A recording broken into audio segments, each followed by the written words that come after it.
Шығармақ. Байтоғыз ауылының табиғаты. Менің тұратын ауылым Байтоғыз. Ол жердің табиғаты керемет, ауасы таза. Байтоғыз ауылында Зайсан көлі бар.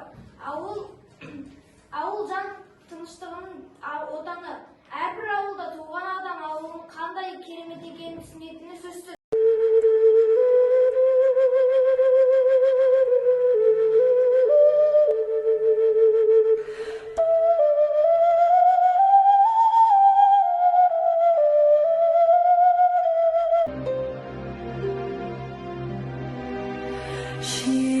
Желсіз түнде жарық,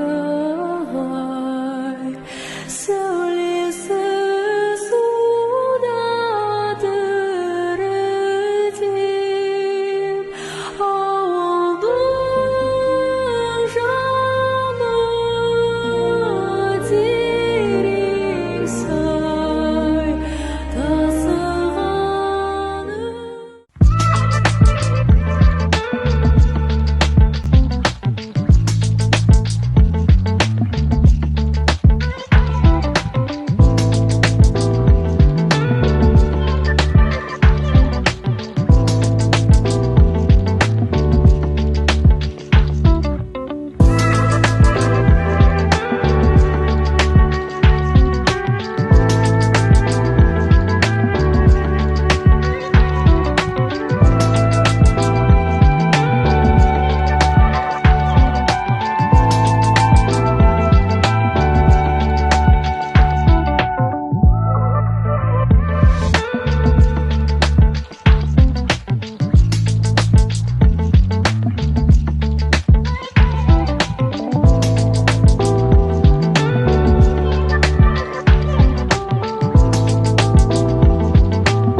Қызық болып тұрмау саған? Иә. Жақсы. Бейбас. Мен өзіміздің лайфқа қоқыстардан керек емес заттардан жасаған ойыншығымызды Ағырай аяқтағымыз келеді жауабымызды. Жақсы. Расыл? Стақанды әділдегеніміз маған ұнады. Жақсы. Қайда ақпарат алып алдыңыздар ма сіздер? Иә. Мен өз Байтоғасымды қоқыстар тастамауды түсіндім. Жақсы. Қоқыстардан жаңа жасауды түсіндім. Жақсы. Енді біріктіреміз, суреттерді.